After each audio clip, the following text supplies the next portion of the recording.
Buenos días a todos.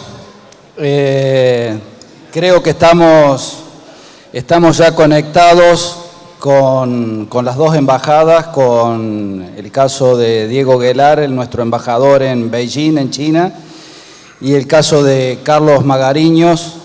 Lo estoy viendo ya Diego Guelar en pantalla, y el caso de Carlos Magariños en Brasil.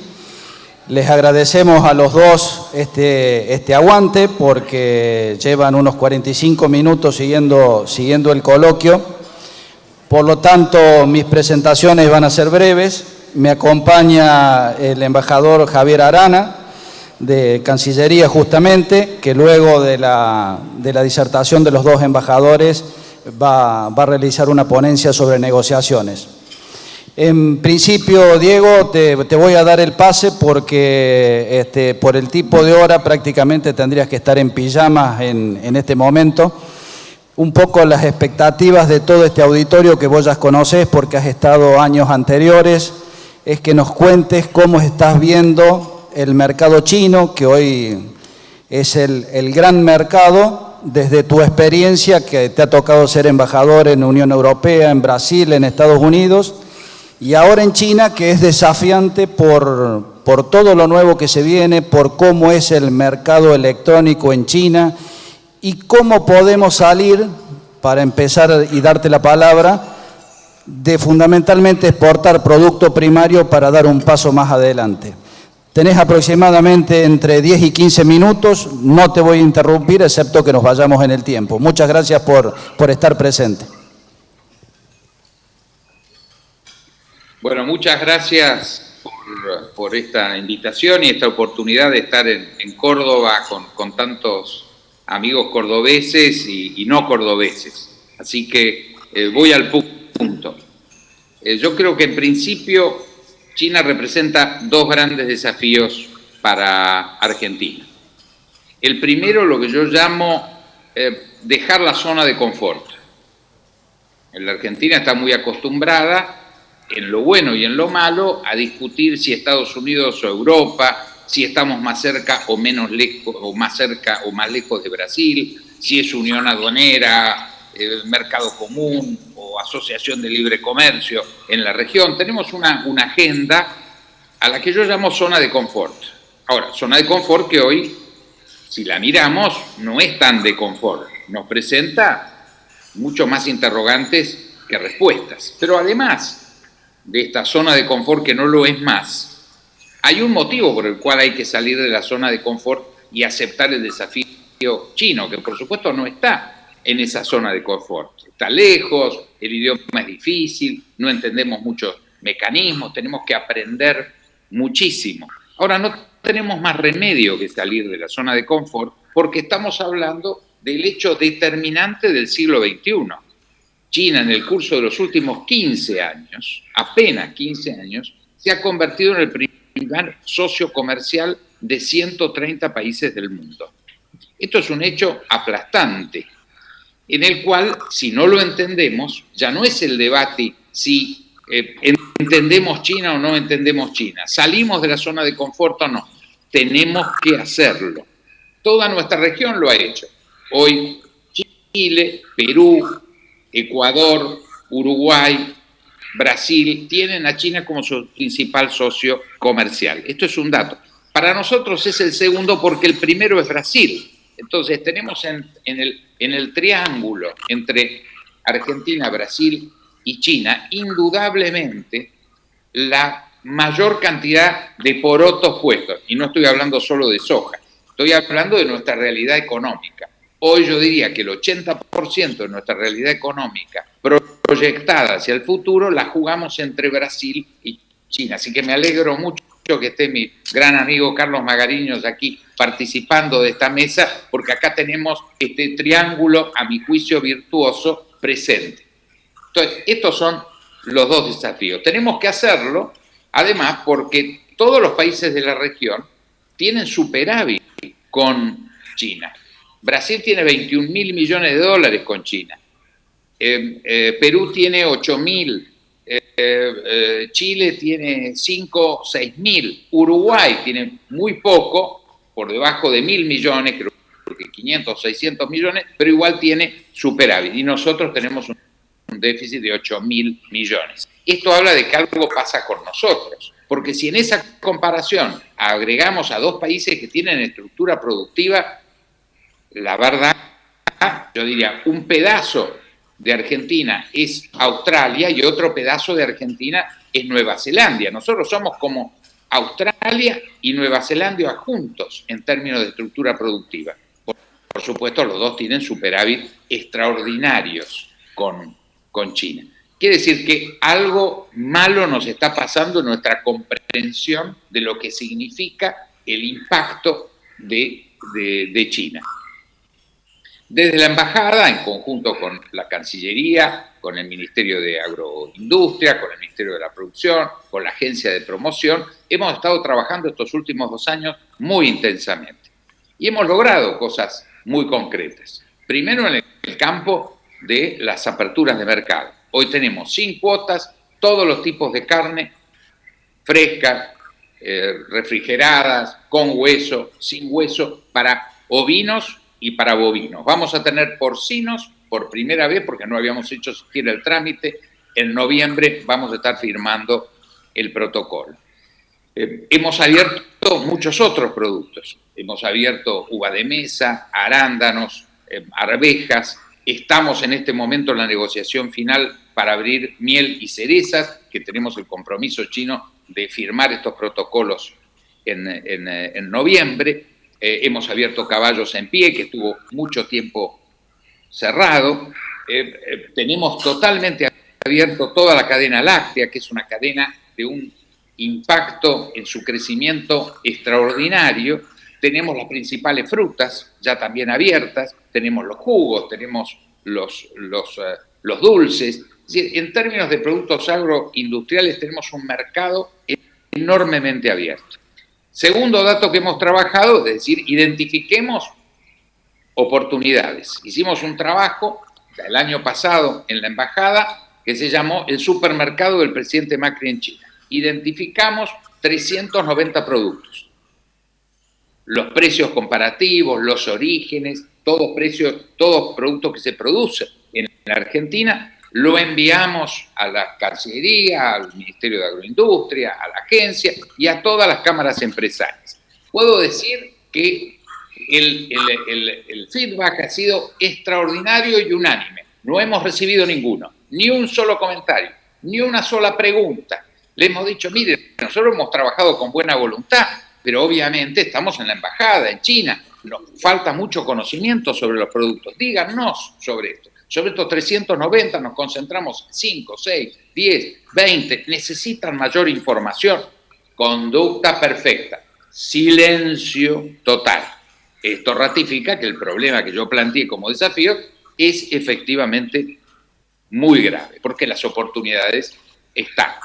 Segundo hecho que encaramos es decir, bueno, en China hay que vender con los productos en China. Hoy la distribución, este es un hipermercado, hipercompetitivo. Acá los productos se entregan en 24, como mucho en 48 horas. Entonces teníamos que montar lo que nosotros llamamos la logística de la exportación. ¿Qué hicimos para eso? Organizar hubs con empresas de comercialización.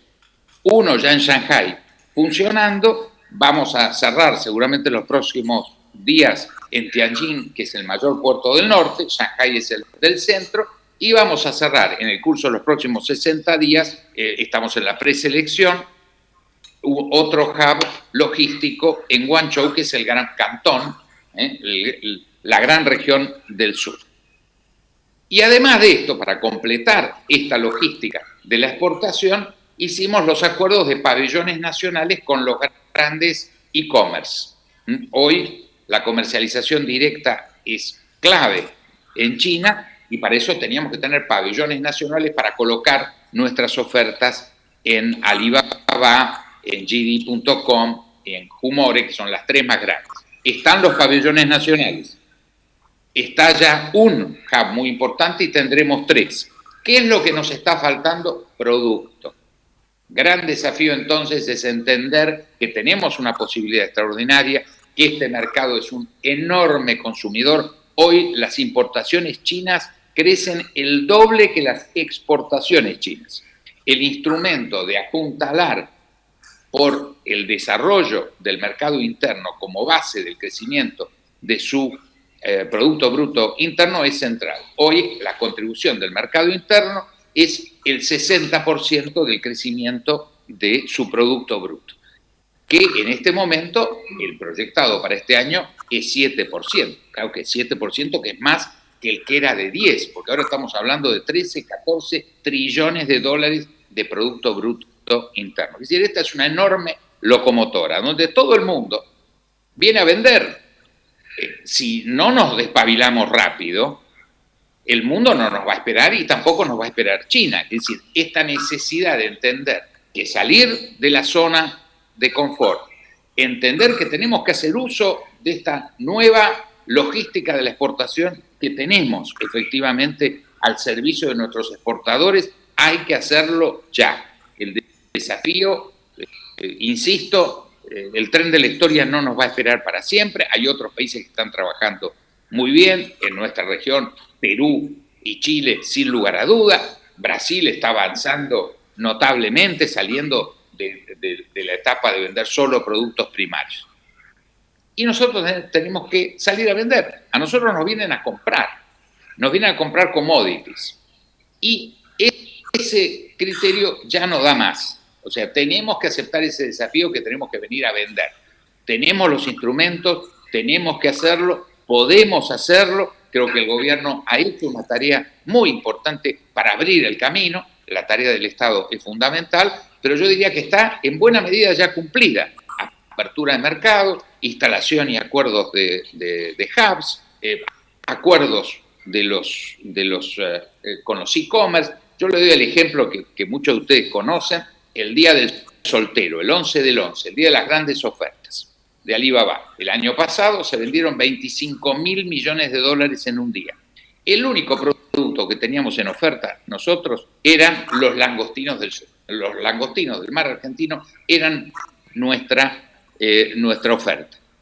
Se vendió el stock que teníamos en el puerto de Shanghái en las primeras 2 horas, entre las 12 de la noche y las 2 de la mañana. Yo hice un acuerdo con Alibaba y fui personalmente a entregar la caja a un vecino de Shanghái con unos kilos de langostinos. Y le pregunté a la familia, que me atendió con mucho cariño, me sirvió té, estuvimos charlando. Le digo, pero ¿a qué hora compró usted estos langostinos? Me dice, a la 1 de la mañana. ¿Cómo a la 1 de la mañana comprando langostinos argentinos? Me dice, sí, porque el año pasado los quise comprar a las 2 de la mañana y ya no había.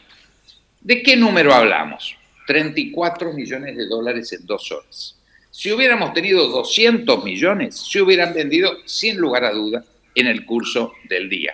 No dice, ¿qué significan 34 millones? Bueno, en vino estamos haciendo un esfuerzo, estamos haciendo promoción, pero estamos vendiendo 20 millones de dólares por año. Vendimos en 2 horas 34 millones de dólares de langostino. ¿Podemos vender más vino? Sí, por supuesto. ¿Por qué vendemos 20? No tenemos más que 20. Acá no hay cajas de vinos que estén en stock y que no se vendan. Yo estoy seguro que si ponemos en los hubs que hoy tenemos disponibles 100, 150, 200 millones de vino, lo vamos a vender. Ahora los tenemos en términos de producción. Si hoy vemos lo que estamos exportando a Estados Unidos, que nos está yendo muy bien, creo que en Brasil se está verificando también exportaciones de vino. Yo creo que el problema que tenemos es que no tenemos producto, no que no tenemos hoy mercados. A mi juicio nos sobran mercados, nos falta producto. Yo creo que esto es un análisis muy importante para hacer, una reflexión que tenemos que trabajar de fronteras adentro, porque nuestro mayor problema, a mi juicio, de comercio exterior pasa de fronteras adentro y no por el no tener mercados disponibles. Así que con esto termino, creo que estoy en tiempo y quedo, por supuesto, a disposición de ustedes. Bueno, Diego, la verdad, muchísimas gracias. Excelente, creo que has redondeado toda la presentación. Algunas de las preguntas que te íbamos a hacer es sobre el comercio electrónico y has hecho ya referencia a que es la gran herramienta de consumo en China y que creo que hoy tenemos que prestar especial atención desde desde Argentina y por ahí tratar de incorporar algunas herramientas que vayan por Exporta Fácil y por esa vía. Y simplemente preguntarte la feria de noviembre, que el gobierno chino le ha puesto mucho énfasis, feria de importadores, donde la provincia de Córdoba, a través de la agencia ProCórdoba, tiene previsto estar presente si la están viendo como una buena oportunidad de negocios. Sí, yo creo que es un episodio excepcional porque es la primera feria, se van a hacer todos los años, donde China convoca a todos sus compradores chinos y coloca y nos da la posibilidad a los que vamos a vender a China. China está muy consciente que tiene que perfeccionar su mercado interno y abrirse. Esto no es un discurso del presidente Xi vacío o oportunista, no. Es una realidad que están trabajando muy serio. Hay en este momento 11 zonas francas abiertas en China para facilitar el ingreso de productos. Hay metodología de ventanilla única para que esos productos sean despachados al interior. Solamente en Shanghái salen todos los días 7.000 camiones de la zona franca de Shanghái por día. Es decir, que hoy China está muy consciente que la consolidación de su mercado interno tiene en un enorme porcentaje la facilitación de las importaciones de productos extranjeros. Entonces, esto es un dato muy importante. Y un comentario final sobre este tema. Recién hablabas del comercio electrónico. Lo importante es que uno no puede vender electrónicamente en China y entregar un mes y medio después. Por eso la clave es la logística, porque el producto tiene que estar. Hoy, el que compra por Alibaba o por otra de los e-commerce, si hace el pedido antes de las 11 de la mañana, le entregan en cualquier lugar de China su producto en el mismo día. Si es después de las 11, al otro día. Quiere decir que pensar que vamos a vender cualquier producto y lo vamos a tener en Buenos Aires y lo vamos a enviar, bueno, eso olvidemos, no. Eso ningún país del mundo, ni cercano ni lejano. Los países que están cerca tienen que vender desde el momento que tienen el producto en stock en zona franca o en el puerto. Y hoy están todas las facilidades para que así se haga. Diego, Javier Arana, ¿cómo estás? ¿Cómo te va? Bien, te quería hacer una pregunta. A tu saber y entender, ¿hay que tener una escala enorme para vender en China o hay espacio para todo tipo de compañías? Porque hay un mito que dice que si uno no tiene un volumen gigantesco es muy difícil entrar en un mercado, claramente donde hay miles de millones, 1.300 millones de personas. No, yo creo, como en todo hipermercado muy sofisticado, muy diversificado como es China, pensemos en nuestra zona de confort. Uno ve que a veces va a Nueva York y puede encontrar el mismo producto en un outlet o en la casa original a 3 cuadras de diferencia con 80% de diferencia, el mismo producto. Entonces, de la misma forma que hay una enorme estratificación de mercados, hay también nichos de mercado. Por eso es muy importante que trabajemos y desarrollemos a estos hubs que estamos abriendo, que nos van a orientar. Creo que tenemos que trabajar desde la agencia, desde la Cancillería, desde producción, muy orientados a aprender el funcionamiento de este mercado. ¿Qué es nicho? ¿Qué es artesanal? ¿Qué es lo que se puede vender en pequeñas cantidades? ¿En qué momentos? Acá hay momentos del año claves.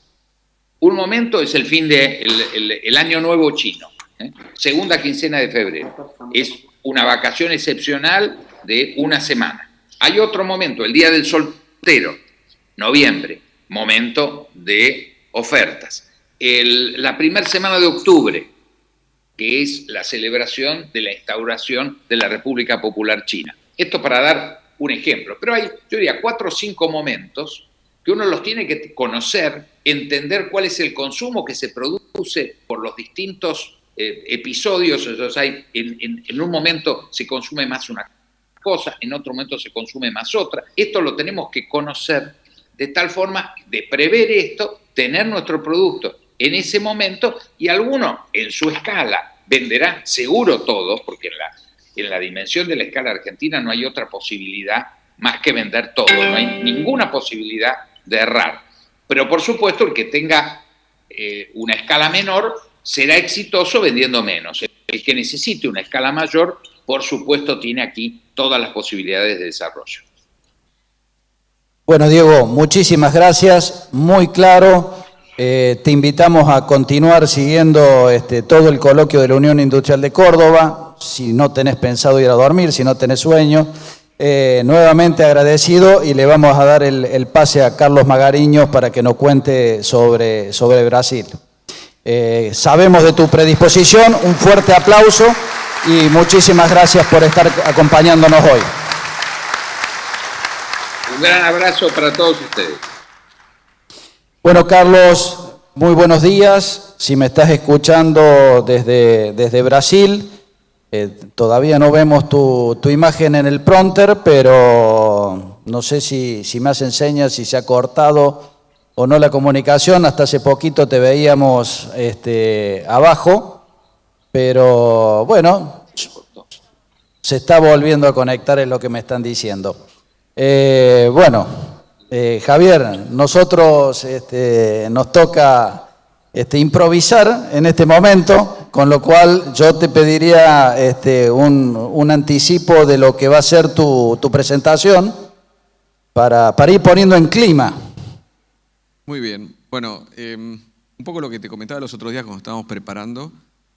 La idea de nuestra presentación, después lo que les voy a proponer, es que pensemos en el largo plazo.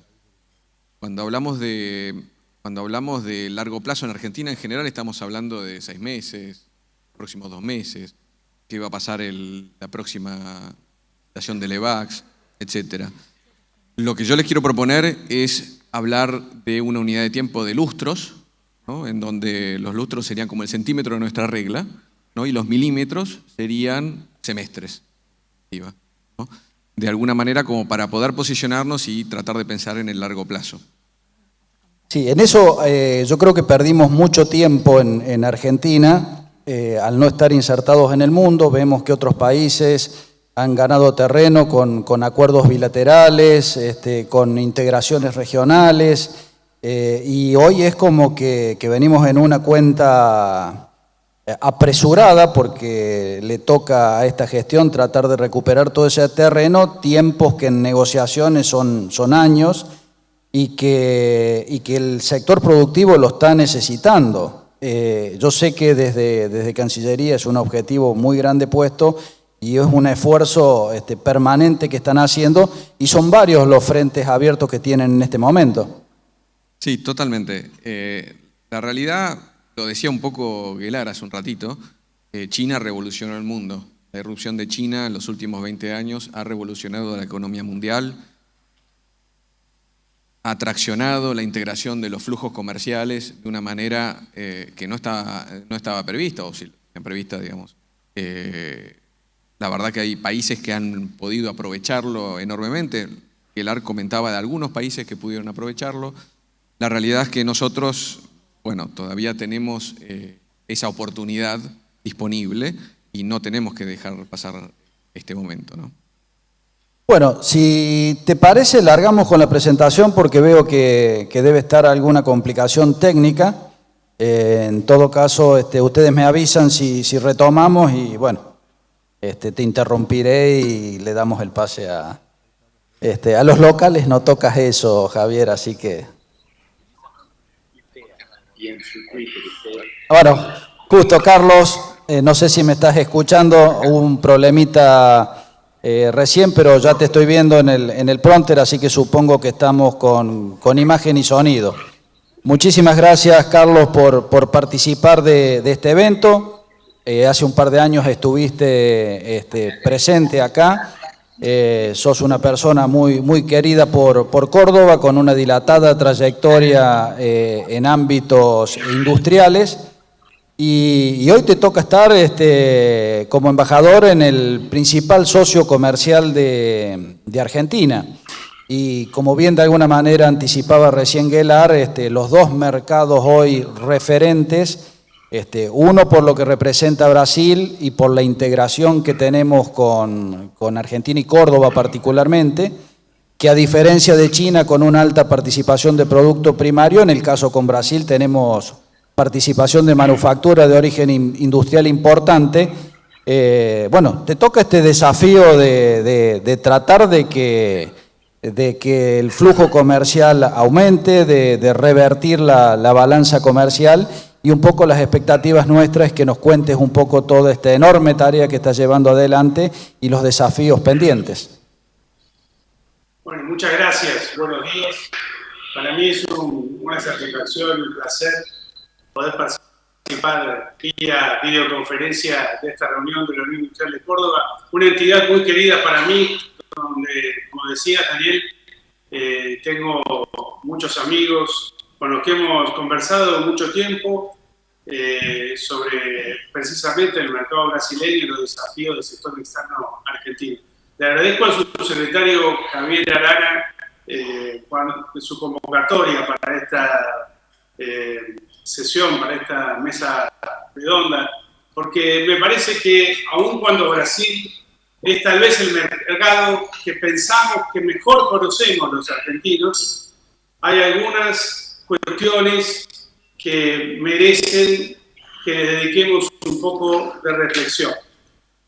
Este año se celebran 30 años del Tratado de Cooperación, Integración y Desarrollo, lo que se firmó en 1988 entre Raúl Alfonsín y José Sarney, al calor y al impulso de aquella declaración de Iguazú del 1985.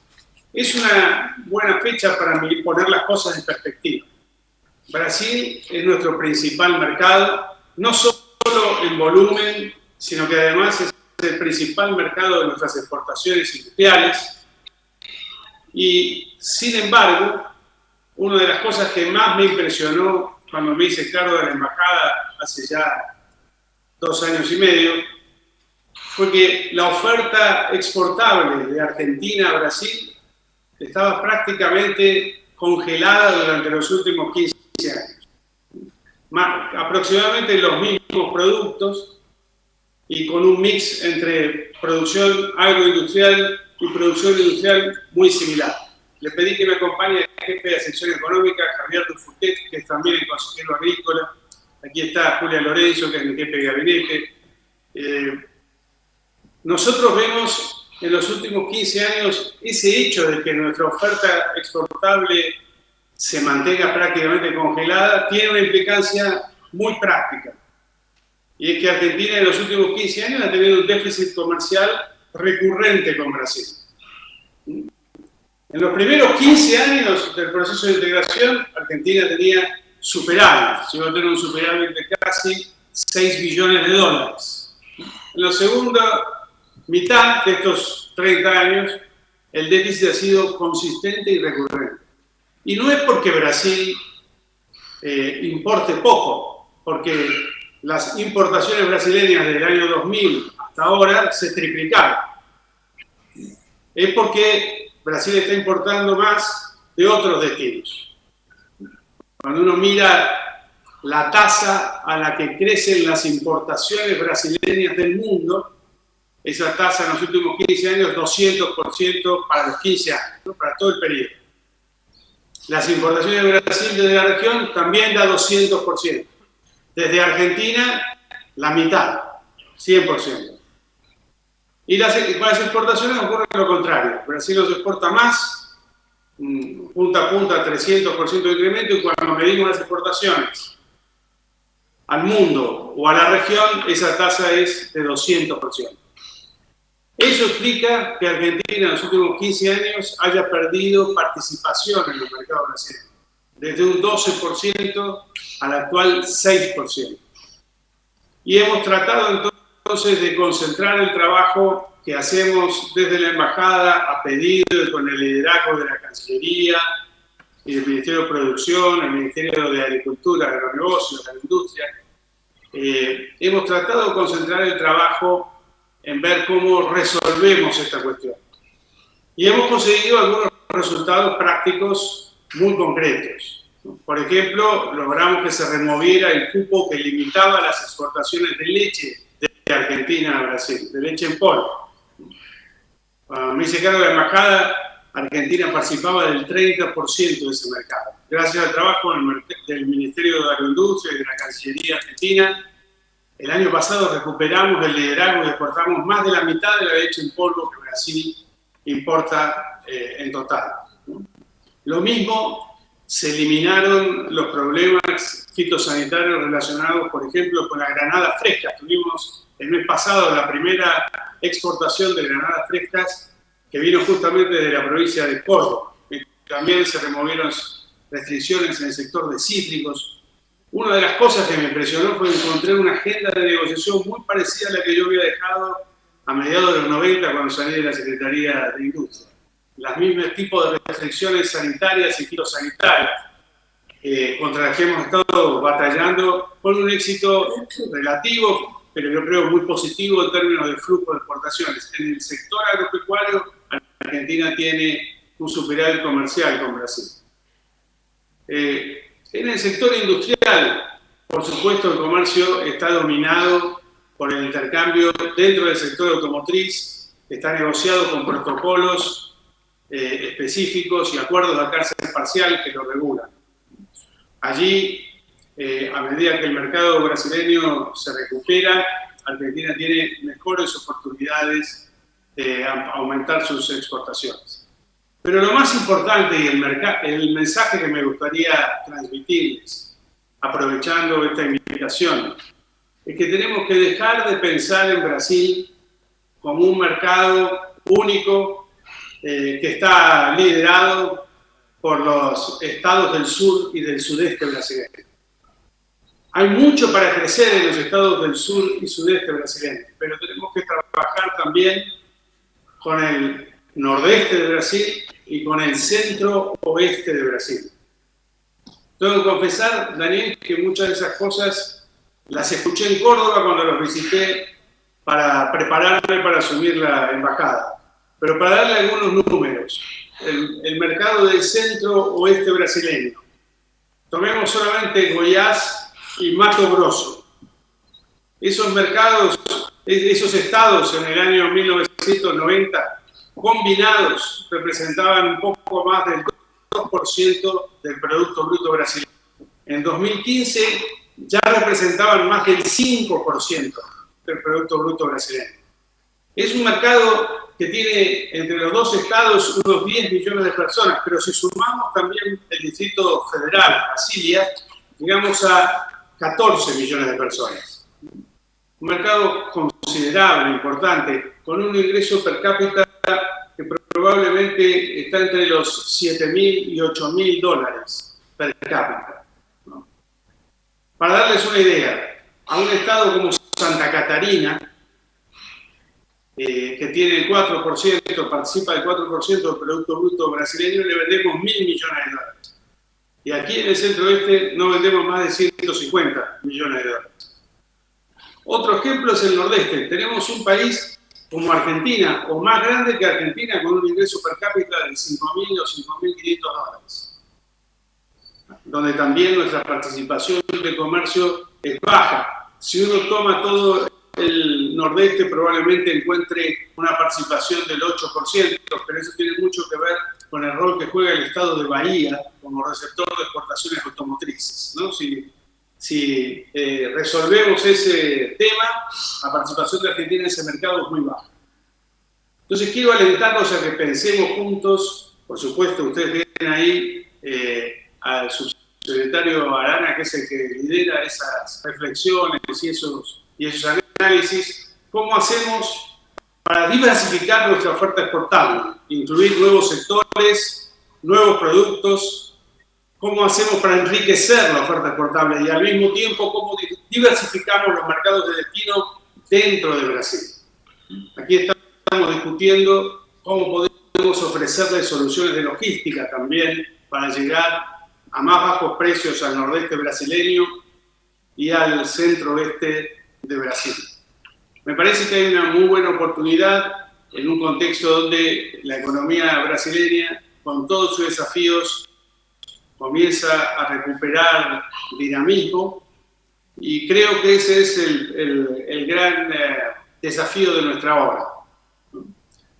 Para finalizar, me gustaría decir que yo no me enlisto entre los que piensan que un país tiene que tener siempre superávit en su comercio exterior para que ese comercio sea positivo o útil para el país. Pero sí pienso que cuando tenemos una situación estructural de déficit, como es en este caso con Brasil, consistentemente desde 2003, tenemos que hacer un esfuerzo para diversificar regiones y diversificar productos, ¿no? En ese sentido, será muy importante, por ejemplo, ver cómo evoluciona la exportación argentina de servicios, otro sector en el que Córdoba tiene mucho liderazgo en Argentina, a partir de la entrada en vigencia a fin de este mes del Tratado de Doble Imposición, que elimina la doble imposición en ganancias para los exportadores de servicios en Argentina.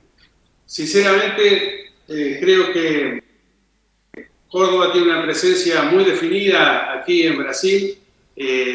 Recibimos periódicamente las misiones comerciales lideradas por el gobierno y muchas veces misiones comerciales individuales. Los aliento que continuemos con ese ejercicio y que tratemos de descubrir en qué rubros y en qué regiones podemos ampliar la presencia de Argentina en esta economía que se cuenta entre las primeras 8 del mundo. Carlos, una pregunta. Yo creo que has hecho una presentación muy minuciosa y detallada. ¿Cuál es tu sensación? ¿Cómo ves a Brasil involucrado en esta negociación de Mercosur con Unión Europea? ¿Le están poniendo las mismas pilas que le estamos poniendo desde Argentina o los ves un poquito más cautos en esa negociación? Bueno, si me permitís, Daniel, hay un tema que quisiera mencionar, que olvidé mencionar antes y que quisiera mencionar ahora, antes de referirme a esta pregunta específica. En los últimos 2 años, con el apoyo de la Cancillería, hemos creado aquí 13 cámaras de comercio en Brasil, que están lideradas por empresarios brasileños. Hemos creado cámaras de comercio en Río Grande do Sul, Paraná, Santa Catarina. Ya teníamos una que existía en San Pablo, renovamos la de Río de Janeiro, abrimos cámaras de comercio en Bahía, en Pernambuco, en Paraíba, en Ceará, en el nordeste, también en Mato Grosso y en Goiás. La verdad, fue un esfuerzo muy grande. Yo tengo que agradecer el apoyo de la Secretaría de Relaciones Económicas Internacionales que lidera Horacio Reiser, pero fue exitoso. Estas cámaras de comercio se organizaron con la participación de FEComercio, las federaciones de comercio de cada estado y la Federación de Industria de cada estado. Y están lideradas por un empresario brasileño que tiene una compañía en el estado y que tiene intereses en promover el negocio con Argentina. Ya tenemos buenos resultados en cámaras como la Cámara de Comercio de Argentina con Bahía, que ha contribuido mucho al aumento de las exportaciones de lácteos desde Argentina a Brasil. Quiero entusiasmarlos e interesarlos en usar esta Federación de Cámaras de Comercio, porque me parece que es la mejor manera de mantener en largo plazo, más allá de las contribuciones que podamos hacer los funcionarios, ese intercambio de experiencias, de conocimientos, de información entre los empresarios de los dos países, que es lo que en definitiva permite generar confianza y generar negocios.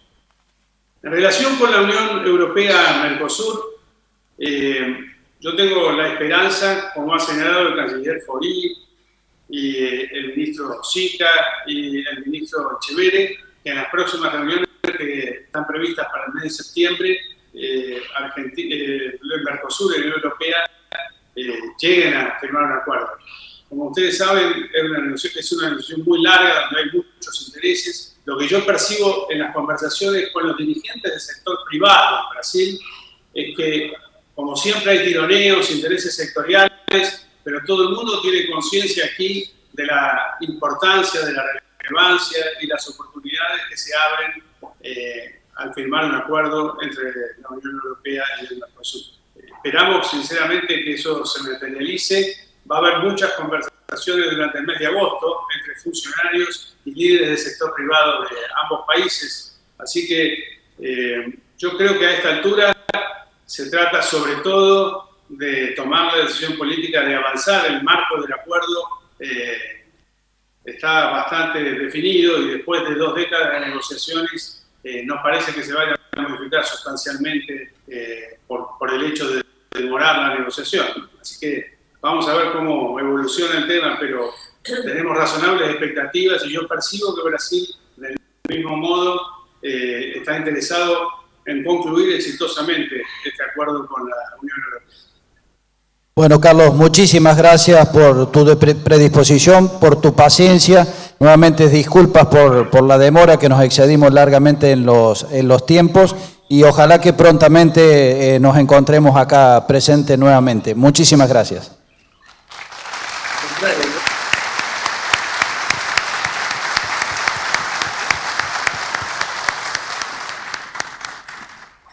Bueno, Javier, luego de la presentación de los 2 embajadores, te toca no nos queda otra.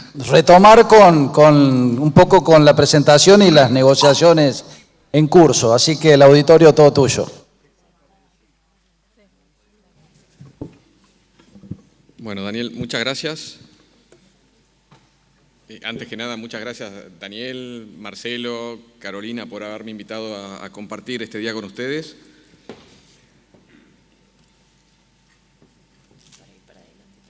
Perfecto, gracias. La verdad que una de las tareas que queremos hacer desde Cancillería es acercarnos un poco a las provincias. Tenemos un programa que se llama Cancillería Federal, donde recorremos las provincias contándoles un poquito lo que hacemos. Y bueno, esto es un extracto de un poco lo que contamos durante esa recorrida, ¿no? Como les decía antes, me gustó esta tira de Mafalda, no sé si la llegaron a ver hasta el final, pero básicamente un poco lo que dice es, mirando al mundo, espérame a que crezca, así puedo ayudar, así puedo participar. Poco como les decía antes, lo que quería era proponerles tener una visión de largo plazo en donde la unidad de tiempo la midamos en lustros y no la miremos como estamos acostumbrados en largo plazo, a mirarla en meses o en semanas, ¿no? Cuando uno tiene esa visión y cuando uno piensa, bueno, ¿cómo me gustaría estar de aquí a 10 años? ¿Cómo me gustaría estar de aquí a 20 años? La coyuntura pasa a ser, nada, unas piedritas en el camino, digamos, existe, pero sabemos que la coyuntura va a pasar y después de la coyuntura va a venir el largo plazo, ¿no?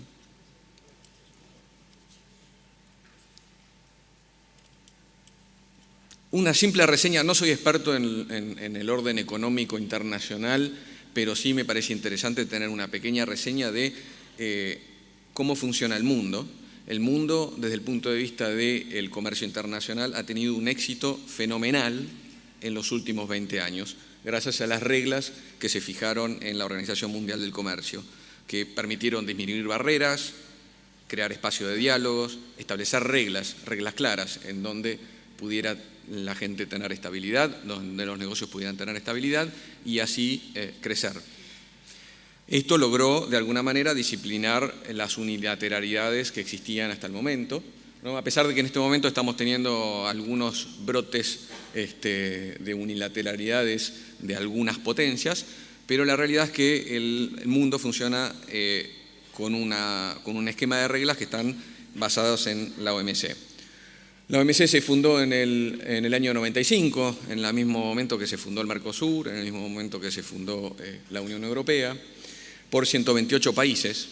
Ha incorporado 31 países adicionales desde entonces, entre los cuales está China y está Rusia, ¿no? Básicamente grandes trazos de lo que otorga la Organización Mundial de Comercio es permitir acceso a mercados, es decir, que todos aquellos que quieran vender tengan las mismas condiciones, todos los países que quieran venderle a un país tengan las mismas condiciones que otros países, que no haya diferencias. Ha permitido discutir la reducción de barreras arancelarias, el famoso arancel de importación, ha tenido una evolución descendente desde la creación de la Organización Mundial de Comercio, y esto es particularmente visible en lo que son bienes industriales, en donde las principales economías del mundo tienen aranceles industriales muy bajos. En términos agrícolas, los aranceles han descendido, pero no ha sido tan exitoso la evolución de la disminución del arancel. Y eso es una de las discusiones que están fijadas desde que empezó la ronda de Uruguay, la ronda de Doha, que seguramente escucharon, en el año 2001. Transparencia permitió transparentar los incentivos internos a lo que es la exportación, disciplinarlos y reducirlos. Ahora, un pequeño tema respecto de la gobernanza. La gobernanza de la Organización Mundial de Comercio requiere unanimidad absoluta. Son hoy 160 miembros y para pasar alguna modificación se necesita la aprobación de todos los miembros. Muchos de ustedes seguramente viven en un edificio lo que es trabajar con los consorcios. Bueno, imaginen un consorcio de 160 personas poniéndose de acuerdo en algún tema. Se hace a veces un poco complicado. Por eso se crearon vías de escape. Una vía de escape para todo lo que tiene que ver con agilizar el tema de las negociaciones de fijación de reglas para impulsar el comercio, son los acuerdos bilaterales y regionales, que básicamente lo que hacen es permitir que dos países que quieren tener alguna relación comercial más intensa tengan acceso preferencial para sus respectivos sectores privados. Es decir, nosotros con Brasil tenemos un acceso preferencial respecto de lo que podría ser China o cualquier otro país que no esté dentro del Mercosur. Un pequeño temita para tener en cuenta: para ser reconocido como un acuerdo comercial se requiere que el 90% del comercio bilateral esté incluido dentro del acuerdo, es decir, que se liberalice por lo menos el 90% del acuerdo del comercio que existe entre las partes. La realidad es que se trató de avanzar en un acuerdo multilateral con la ronda de Doha que les comentaba, pero todavía está en discusión. Por lo tanto, frente a la intención de ir más rápido en la integración mundial, ¿qué hicieron los países? Generaron acuerdos bilaterales y regionales. Les comentaba, el Mercosur es uno de los precursores de los acuerdos, la Unión Europea también, el NAFTA también, pero eran muy poquitos los que había en el año 95. Hoy tenemos muchísimos más. ¿Qué pasó desde la creación de la OMC? Bueno, se revolucionó el escenario económico global. Cuando uno mira el ranking de PBI de los distintos países, ahí tenemos el año 90 y el 2016 en pantalla, vemos que en el año 90 Estados Unidos era la segunda economía global después de la Unión Europea, hoy es la primera. China era la séptima economía mundial, hoy es la tercera. Japón se movió una sola posición, era la tercera, ahora es la cuarta. Apareció India, que antes era la octava y hoy es la quinta. ¿Qué quiere reflejar esto? Básicamente hay todo un grupo de países que han crecido y han escalado posiciones en el ranking, la mayoría de ellos del sudeste asiático, de Asia, China, India, pero no solamente ellos, Vietnam, que veníamos hablando antes, Tailandia, Indonesia, todos esos países han crecido enormemente y han revolucionado el comercio global en estos últimos 20 años. Hablando de comercio global, comercio internacional, ¿qué fue lo que pasó? Una forma de medir el comercio internacional es compararlo con el tamaño del PBI del mundo. Entonces, en el año 90, el comercio internacional, en este caso las exportaciones del mundo, representaban el 19% de las exportaciones del PBI global, de la economía global. En el año 2016 llegó a representar el 29% de la economía global. Esto es un crecimiento en términos porcentuales del 50%. Obviamente creció mucho más rápido de lo que creció la economía del mundo. Lo que le comentaba de los acuerdos, en el año 90 había solamente 19 acuerdos. Uno de los acuerdos era el Mercosur, el otro era el NAFTA, estaba también la Unión Europea y una serie de acuerdos muy puntuales y regionales. En el año 2016 ese número de acuerdos creció a 284 como mecanismo para integrarse, como mecanismo para tener reglas claras y permitir que las empresas de los que están relacionados en un acuerdo tuvieran acceso preferencial en el mercado del otro. Un poco lo que comentaba Diego en su exposición. Los países han salido a buscar mercados y han encontrado con los acuerdos comerciales una herramienta para poder justamente promocionar el comercio.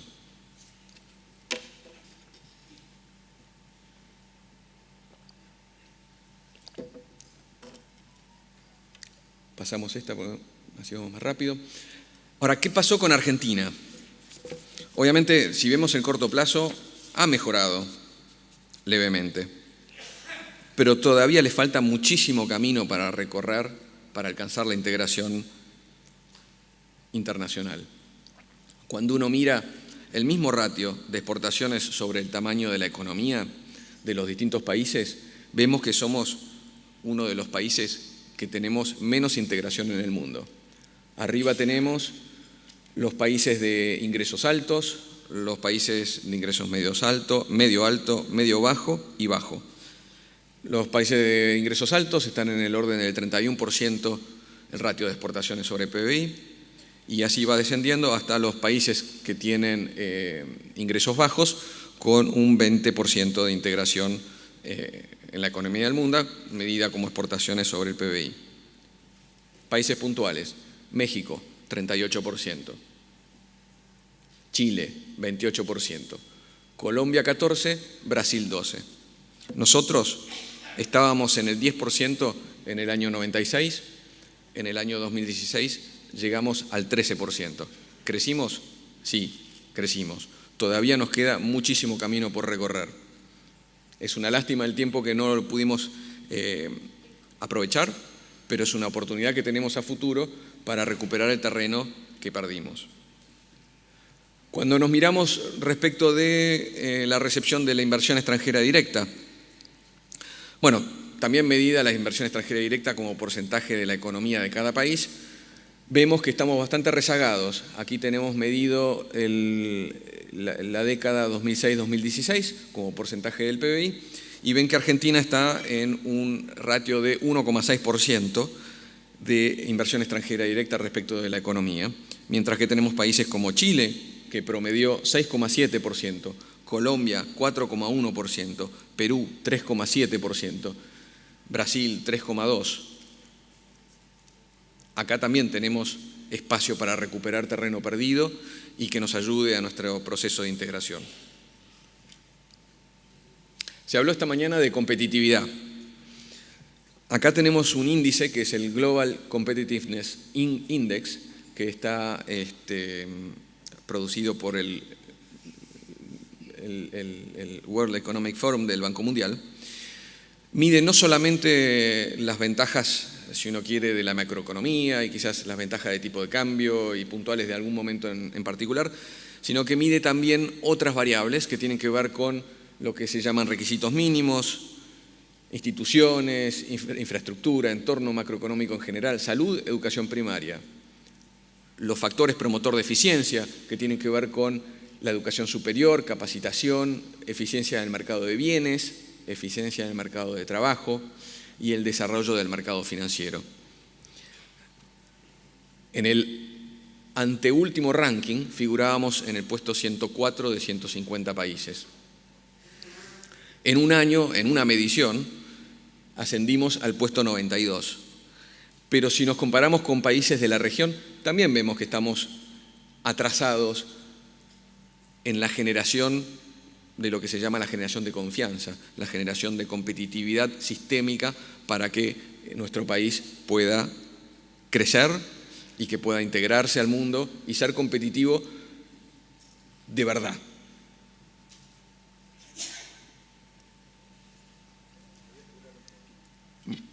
vamos a ir más rápido. Entonces, yendo un poquito a qué estamos haciendo desde el gobierno, tenemos una aspiración. La aspiración es transformar la Argentina, la economía de la Argentina. Y en particular, desde el punto de vista del relacionamiento económico externo, es lograr que Argentina se integre en el mundo. ¿Cómo se trabaja para este objetivo? Lo medimos en horizontes, en plazos. Hay un corto plazo en donde hablamos básicamente de abrir mercados, hablamos de simplificar el comercio, lo que hablábamos antes de Exporta Simple, BUCE, la ventanilla única al comercio exterior, y el apoyo a la promoción, con todo el trabajo que se hace desde la Cancillería, desde las embajadas y desde la agencia. En el mediano plazo y en el largo plazo, también trabajamos en lo que es lograr los acuerdos comerciales, bilaterales o regionales. Hoy tenemos en proceso, bueno, ya terminado el acuerdo con Colombia, terminado el acuerdo con Chile, estamos negociando el acuerdo con la Unión Europea, estamos ampliando el acuerdo con México, estamos negociando también con el EFTA, acabamos de iniciar negociaciones con Canadá, con Corea, con el Singapur. Y más adelante, cuando esta agenda se termine, vamos a tener posiblemente más regiones y países que se quieran integrar con nosotros. Apertura de mercados, está en la web de Cancillería y en la web de Agroindustria, con lo cual lo pueden ver en particular, pero básicamente los trabajos que hacemos junto al Ministerio de Agroindustria, a las embajadas, Cancillería, el SENASA, producción en algunos casos, es lograr apertura sanitaria y fitosanitaria para distintos productos que por alguna razón en particular, por temas normativos, no están abiertos. Aquí tenemos un listado de alguna selección de productos que se abrieron en los últimos 2 años. Cada país, como les comentaba, negocia acuerdos y la forma de medir qué mercados obtuvo es medir la suma del porcentaje de la economía global con quien ese país tiene acuerdos. Entonces acá tenemos básicamente una selección de países y se lee de la siguiente manera. En el caso de Japón, tiene acuerdos negociados al 2017 con aproximadamente el 20% de la economía global. En el caso de la Unión Europea, del orden del 35% de la economía global. Esto está un poco desactualizado y esto va en contra un poco con el tema de contexto respecto de las rispideces a nivel del negocio, de los negocios internacionales que surgieron con la guerra comercial China-Estados Unidos. Japón acaba de cerrar el acuerdo con la Unión Europea, por lo tanto ese 20% ahora va a pasar a ser 40% y la Unión Europea de 35 va a pasar a tener el 55, Japón es el 6%, del 35 va a pasar al 41% de la economía global. Vemos ahí un poco la selección de países que les comentaba y depende de la estrategia que tomó cada país, es el grado de apertura y el grado de comercio, de negociaciones comerciales que logró en el mundo. Entonces, por ejemplo, si vamos a casos paradigmáticos, podemos ver Chile, que todo el mundo sabe que es una economía súper abierta y que está en el orden del 85%, tiene acuerdos comerciales con el 85% de la economía global. ¿Por qué? Porque tiene acuerdos con Estados Unidos, que es el 20%, con la Unión Europea otro 20%, con China otro 20% y después una serie de acuerdos más chicos que le suman 85%. El caso de Perú, por ejemplo, que también tiene un valor bastante elevado, del orden del 80%, también tiene acuerdos con las 3 grandes potencias y también ha logrado pequeños acuerdos. Ahora, lo sorprendente e interesante de Perú, si ven el puntito que está abajo, cerca del valor del 10%, era lo que tenía Perú hace 10 años. En 10 años cambió su estrategia de integración al mundo, negoció con las principales potencias y logró acuerdos por el 80% de la economía global. Veamos el Mercosur, es donde nosotros estamos.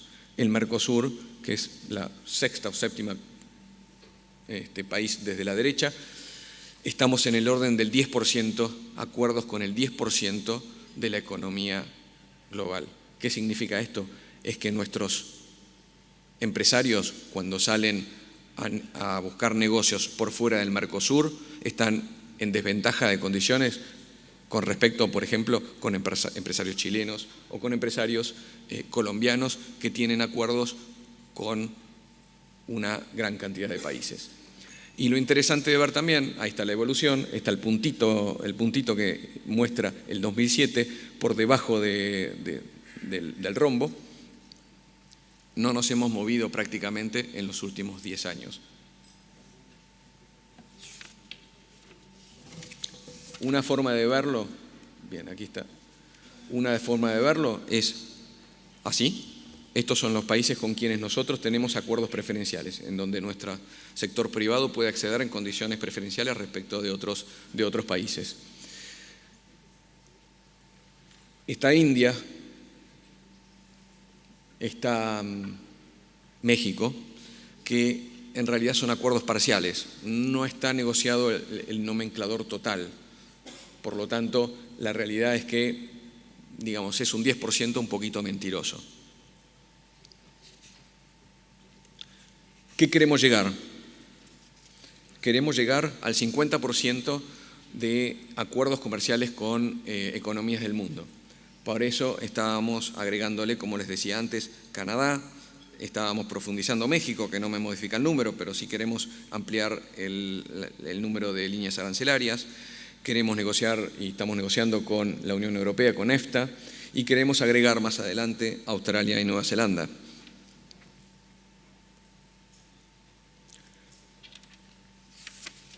Voy pasando, esto ya lo vimos. Bien, los 20 años de la negociación con la Unión Europea. Bueno, fueron 20 años, ya es hora de terminarla. Estamos cerca del final, como decía Carlos Magariños. La realidad que de todas maneras no nos quita el sueño. Cuando uno mira y se posiciona en 2030 y mira hacia atrás, las negociaciones que estamos encarando van a estar cerradas, ya sea ahora, el año que viene, dentro de 2 años. Todo esto se trabaja para el largo plazo. Ahora vamos a ver un acuerdo como el de la Unión Europea, para que esté completamente implementado, van a pasar 20 años. Con lo cual, digamos, todo esto se mira a muy largo plazo. Me preguntaba Daniel cómo se encaran las negociaciones. No sé si tenemos un ratito más. 5 como para cerrar. Bien. ¿Cómo se encaran las negociaciones? 3 para cerrar. Bien. No pregunto más porque me van a seguir bajando los minutos.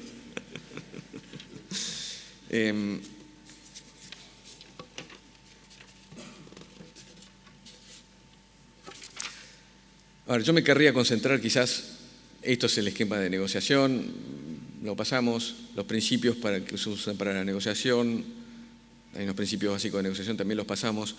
Lo que sí me quería centrar es que la estructura del acuerdo, cuando uno habla de un acuerdo de estas características, en general uno tiende a pensar al acceso de bienes, es decir, cuántos bienes yo le puedo vender al otro país, cuántos bienes me puede vender el otro país a mí y en qué condiciones, etcétera. La realidad es que hay muchísimos otros capítulos que son igual o más importantes en una negociación de este estilo de lo que son los acuerdos de bienes. Les decía, para que esto esté completamente implementado van a pasar 20 años. ¿Cuántas industrias de acá a 20 años se van a haber revolucionado? O sea, ¿cuántas industrias hoy existen que hace 20 años no estaban? ¿No? Un capítulo importante tiene que ver con reglas de origen. Regla de origen es cuánto uno acepta de componente máximo importado en los productos que nos vende el otro país. Esto es sumamente importante porque es lo que define básicamente y nos previene de la posible triangulación de productos a través de esta contraparte, ¿no? Después, capítulos más institucionales, defensa comercial, obstáculos técnicos al comercio, medidas sanitarias y fitosanitarias, todo lo que es aduanas y facilitación de comercio, defensa de la competencia, propiedad intelectual, comercio y desarrollo sustentable, solución de controversias, muy importante para poder resolver las controversias en caso de que alguna de las partes no se acomode a la letra del acuerdo. En fin, mucho del acuerdo tiene que ver con este establecimiento de reglas claras y transparentes que permitan tener estabilidad en el desarrollo de nuestras actividades. Después están, por supuesto, otras que son más de desarrollo económico, lo que decíamos del acceso de bienes, la posibilidad de tener acceso preferencial para bienes, el tema de el acceso para servicios, el acceso a las compras públicas de la otra parte y viceversa, por supuesto, medidas específicas para lo que es pymes. Bueno, eso tiene que ver todo con temas de desarrollo económico.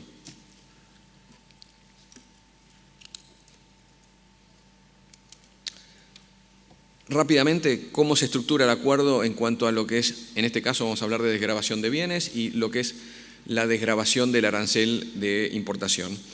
Y lo que tenemos a la derecha, básicamente, arriba son las exportaciones que nosotros vamos a tener hacia la UE, qué porcentaje del comercio medido en valor va a estar libre de aranceles, y como verán arranca con el 70% y va creciendo a lo largo de los años. Es decir, el 70% de lo que nosotros le vendemos a la UE va a estar libre de aranceles, y a medida que va avanzando el tiempo se va a ir liberalizando porciones adicionales del comercio. En el caso de abajo es nuestra foto, son nuestras importaciones de la UE. Hoy por hoy nos llega al 20% lo que va a estar liberalizado sin aranceles al inicio de la negociación, y a medida que va avanzando los años de entrada en vigencia del acuerdo, se van a ir liberalizando partidas adicionales. Como verán, hay una asimetría, que esto tiene que ver con el trato especial y diferenciado que la Unión Europea nos reconoce por ser una región menos desarrollada que ellos, para permitirnos a prepararnos, a que nuestra economía se prepare para, como les decía, acá tenemos 15 años para que el acuerdo esté plenamente implementado, para que el acuerdo se inicie. Una vez que se termina la negociación, se tiene que aprobar por los parlamentos de cada uno de los países del Mercosur y de la Unión Europea. Eso se estima que son 2 años más, estamos hablando de 17 años, con lo cual esto es realmente de muy largo plazo. Por último, y para despedirme, les quería dejar un último mensaje.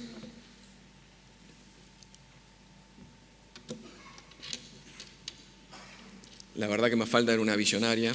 Realmente tenemos que salir adelante y aprovechar, porque si no el mundo nos va a cambiar a nosotros. La globalización está, lo que tenemos que hacer es salir y aprovecharla. Muchas gracias. Bueno, muchas gracias, Javier. En nombre tuyo, el agradecimiento desde la UIC a Cancillería, al canciller Faury, a Horacio Reiser, por permitirte estar acá presente. La verdad que creo que hubiera dado para mucho más tiempo de seguir conversando. Lamentablemente el tiempo es tirano, pero seguiremos charlando en los pasillos, porque seguramente hay muchas preguntas del público que les ha quedado y tal vez dará para una nueva reunión, una nueva oportunidad. Muchísimas gracias por tu presencia. Muchas gracias, Daniel, y de nuevo agradecimiento por haberme invitado a participar en esta... Muchas gracias.